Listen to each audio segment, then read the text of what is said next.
ഹരി ഓം. ഇന്ന് ആദി ശങ്കരാചാര്യരുടെ ജയന്തിയാണ്, ജന്മദിനമാണ്. കൊച്ചിയിലെ കാലടിയിൽ അമ്മ ആര്യാമ്പയുടെയും അച്ഛൻ ശിവഗുരുവിൻ്റെയും പുത്രനായി ജനിച്ച ആദിശങ്കരൻ ചെറുപ്പത്തിൽ തന്നെ അതിബുദ്ധിമാനായിരുന്നു. അപ്പോൾ ഒരു 16 വയസ്സാകുമ്പോഴേക്കും സകല വേദങ്ങളും വേദാന്തങ്ങളും എല്ലാം ഉപനിഷത്തുകളും എല്ലാം ഹൃദയസ്ഥമാക്കി, എല്ലാം പഠിച്ചു. പിന്നെ 32 വയസ്സ് വരെ എങ്കിലും ആ 32 വയസ്സിനകത്ത് ഇന്ത്യ മുഴുവൻ, ഭാരതം മുഴുവൻ കാൽനടയായിട്ട് തനിക്ക് പ്രിയപ്പെട്ട കുറച്ച് ശിഷ്യന്മാരുമായിട്ട് നടന്ന് പോയി. അന്നൊക്കെ നടന്നേ പോകാൻ പറ്റൂ, ഇന്നത്തെ പോലെ യാത്ര വളരെ എളുപ്പമല്ല. പിന്നെ നമ്മുടെ ഈ ഹിന്ദു സംസ്കാരത്തെ എല്ലായിടത്തും എത്തിക്കാൻ വളരെയധികം പ്രയത്നിക്കുകയും അതിൽ വിജയിക്കുകയും ചെയ്തു. ആ ഒരു കാലത്ത് ഹിന്ദുമതം കുറച്ച് അതിൻ്റെ ആ ഒരു എന്താ പറയുക, ഒരു മോശം അവസ്ഥയിലായിരുന്നു. അതിനെ ഉദ്ധരിക്കാൻ, ജനങ്ങളെ പ്രബുദ്ധരാക്കാൻ, ജനങ്ങളെ അന്ധകാരത്തിൽ നിന്ന് വെളിച്ചത്തിലേക്ക് നയിക്കാൻ, ആത്മീയമായ പ്രകാശം ജനങ്ങളിലേക്ക് പകരാൻ ആത്മാർത്ഥമായിട്ട് വളരെയധികം യത്നിച്ച ഒരു ആത്മീയ ആചാര്യനാണ് ശങ്കരാചാര്യർ. ശങ്കരാചാര്യരുടെ ഏറ്റവും പ്രധാനപ്പെട്ട തത്വം എന്ന് പറയുന്നത് അദ്വൈത സിദ്ധാന്തമാണ്. അതായത് വേദത്തിൽ അധിഷ്ഠിതമല്ലാത്ത ഒന്നും ശങ്കരാചാര്യർ സ്വീകരിക്കുമായിരുന്നില്ല. അപ്പോൾ എന്ത് വേദത്തിൽ നിന്ന് മാറി വേദം പറയുന്നതാണ് എല്ലാം. അതായത് ഈ 4 വേദങ്ങളിൽ എല്ലാ കാര്യവും, ഈ ലോകത്തല്ല ഈ പ്രപഞ്ചത്തിലെ എന്തും പറയാൻ ഈ 4 വേദങ്ങൾക്ക് കഴിയുമെന്നാണ് ശങ്കരാചാര്യരുടെ അഭിപ്രായം. മാത്രമല്ല മറ്റെല്ലാ കാര്യങ്ങളും, വേദത്തിൽ അധിഷ്ഠിതമല്ലാത്ത എന്ത് കാര്യം വന്നാലും അതിന് സകല വാദമുഖങ്ങളിലൂടെയും അതിനെ പറഞ്ഞ് നമുക്ക് ആർക്കാണോ ഒരു അഭിപ്രായമുള്ള അവരെ പറഞ്ഞ് മനസ്സിലാക്കാനുള്ള ഒരു കഴിവ് പിന്നെ ശങ്കരാചാര്യർക്കുണ്ടായിരുന്നു. എന്ന് പറഞ്ഞാൽ അത്രയും അറിവിൻ്റെ ഒരു നിറകുടമായിരുന്നു എന്നൊക്കെ പറയാം. പിന്നെ ഈ സനാതനധർമ്മം, അതിൻ്റെ ആ സനാതനധർമ്മം ഒരിക്കലും നശിക്കാത്ത ആ ധർമ്മത്തിൽ ഊന്നി ആയിരിക്കണം മനുഷ്യൻ ജീവിക്കേണ്ടതെന്ന് ജീവിതം മുഴുവൻ കാണുന്ന എല്ലാവരിലും ആ ഒരു സന്ദേശം എത്തിച്ചുകൊണ്ടാണ് ആചാര്യസ്വാമികൾ ഭാരതം മുഴുവൻ ദിഗ്വിജയയാത്ര നടത്തിയത്. അതിനെക്കുറിച്ചൊക്കെ സ്വാമിയുടെ ജീവചരിത്രങ്ങളിലൊക്കെ പറയുന്നുണ്ട്. പിന്നെ മാത്രമല്ല, ഹിന്ദുമതത്തെ അതിൻ്റെ നവോത്ഥാനത്തിന്, അല്ലെങ്കിൽ അതിനെ ആ ഒരു എല്ലാവരിലും അതിൻ്റെ തത്വങ്ങൾ അറിയാതെ കിടക്കുന്ന ഒരവസ്ഥയിൽ അത് അറിയിക്കാനായിട്ട് ഈ ഭാരതത്തിലുടനീളം സഞ്ചരിച്ച് തൻ്റെ പ്രിയപ്പെട്ട ശിഷ്യരുമായിട്ടായിരുന്നു സഞ്ചരിച്ചത്. എന്നിട്ട് 4 ദിക്കുകളിൽ, വടക്ക്, തെക്ക്, പിന്നെ കിഴക്ക്, പടിഞ്ഞാറ് എന്ന് പറയുന്ന 4 ദിക്കുകളിൽ 4 പീഠങ്ങൾ സ്ഥാപിച്ചു. അതായത് ഒഡീഷ സംസ്ഥാനത്തിൽ പുരിയിൽ ഗോവർദ്ധന പീഠം, ഗുജറാത്തിലെ ജാംനഗറിൽ ദ്വാരക ശാരദാ പീഠം, ഉത്തരാഖണ്ഡിലെ ബദരിയിൽ ശ്രീ ജ്യോതിർപീഠം, കർണാടകയിലെ ശൃംഗേരിയിൽ ശ്രീ ശാരദാ പീഠം.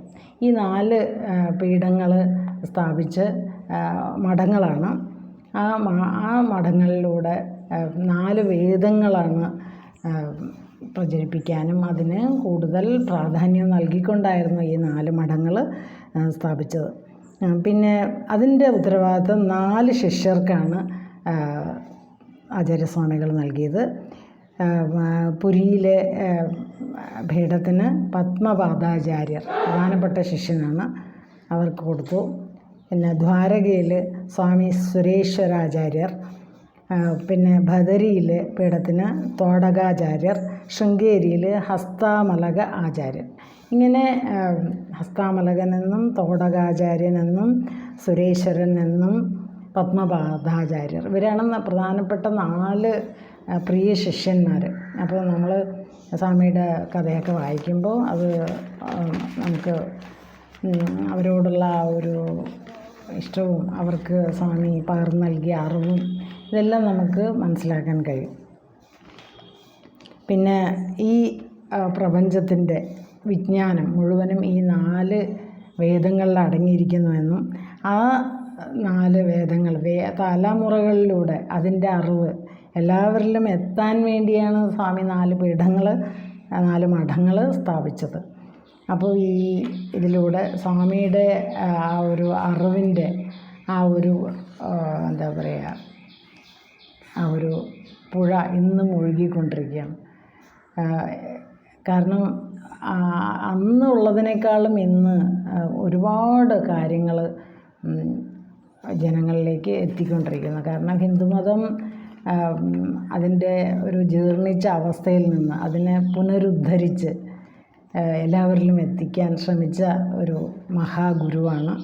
മാത്രമല്ല പിന്നെ ഇരുട്ടിൽ കഴിയുന്ന മനുഷ്യനെ, അജ്ഞാനത്തിൽ നിന്നും അജ്ഞാനമാകുന്ന ഇരുട്ടിൽ കഴിയുന്ന ജനങ്ങളെ ജ്ഞാനത്തിൻ്റെ വെളിച്ചത്തിലേക്ക് കൊണ്ടുവരാൻ ശ്രമിച്ചു, പ്രബുദ്ധതയിലേക്ക് ഉയർത്താൻ ശ്രമിച്ചു. ഇതെല്ലാം ചെയ്യുക വഴി മനുഷ്യൻ ഒരു സന്തോഷമായ ഒരു അവസ്ഥയിൽ അവന് ജീവിക്കാൻ കഴിയുമെന്നായിരുന്നു സ്വാമിജിയുടെ ആദിശങ്കരാചാര്യരുടെ ആ ഒരു കണ്ടെത്തൽ. കാരണം മനുഷ്യൻ എന്ന് പറയുന്നത് യഥാർത്ഥത്തിൽ ആനന്ദ സ്വരൂപികളാണ്. അപ്പോൾ എവിടെയാണ് നമ്മളെല്ലാവരും ഇന്ന് സന്തോഷം അല്ലെങ്കിൽ സുഖം അന്വേഷിച്ച് നടക്കുകയാണ്. പക്ഷേ യഥാർത്ഥത്തിൽ ഈ സുഖം എവിടെയാണെന്നുള്ളത് എന്ന് ചോദിച്ചാൽ യഥാർത്ഥത്തിൽ ആർക്കും അറിഞ്ഞുകൂടാ. അപ്പോൾ അതറിയണമെങ്കിൽ ആദ്യം ആത്മീയമായിട്ടുള്ള ഒരു ഉണർവ് ഉണ്ടായാൽ മാത്രമേ അതറിയാൻ കഴിയുള്ളൂ. അപ്പോൾ ഹൃദയത്തിലാണ് ശരിക്കും ഭഗവാൻ സന്തോഷം ഒളിപ്പിച്ച് വെച്ചിരിക്കുന്നത്. ആ ഹൃദയത്തിനകത്ത് സന്തോഷം അറിയണമെങ്കിൽ ഭഗവാനെ അറിയണം. അങ്ങനെ ഈശ്വരനെ അറിയാനുള്ള വഴികൾ ചിട്ടപ്പെടുത്തിയ ഒരുപാട് ഗ്രന്ഥങ്ങൾ പിന്നെ ശങ്കരാചാര്യർ നമുക്ക് തന്നിട്ടുണ്ട്. ഒരുപാട് കൃതികളുണ്ട്. അതിൽ ഭജഗോവിന്ദം, മനീഷ പഞ്ചകം, നിർവാണാഷ്ടകം കൃതികളുടെ പേരുകളാണ്. ഇതെല്ലാം പിന്നെ ദക്ഷിണാമൂർത്തി സ്തോത്രം, ഇതെല്ലാം വളരെ പ്രസിദ്ധമാണ്. അപ്പോൾ നമുക്ക് ഒരുപാട് ഏതെങ്കിലും ഒരു കൃതി പഠിച്ചാൽ തന്നെ നമുക്ക് ഒരു ജീവിതം മുഴുവൻ കൊണ്ടു നടക്കാനുള്ള ഊർജവും അതുപോലെ എല്ലാം നമുക്കതിൽ നിന്ന് ലഭിക്കും. അപ്പോൾ അതാണ് സ്വാമിജിയുടെ ആ ഒരു എന്താ പറയുക, ഒരു കഴിവ്, അല്ലെങ്കിൽ സ്വാമിജിയുടെ ആ ഒരു ഈശ്വര തുല്യനാണ് ആദിശങ്കര ആചാര്യർ. അപ്പോൾ ആദിശങ്കരാചാര്യരെ നമിക്കുന്നു, സ്വാമിജിയുടെ പാദങ്ങളിൽ പ്രണമിക്കുന്നു. സ്വാമിക്ക് നമസ്കാരം, പ്രണാമം. അപ്പോൾ ഈ ഒരു ജന്മദിനത്തിൽ എല്ലാവർക്കും ആശംസകൾ, സ്വാമിയുടെ അനുഗ്രഹവും എല്ലാവർക്കും ഉണ്ടാവട്ടെ. ഹരി ഓം. ഓം തത്സത്.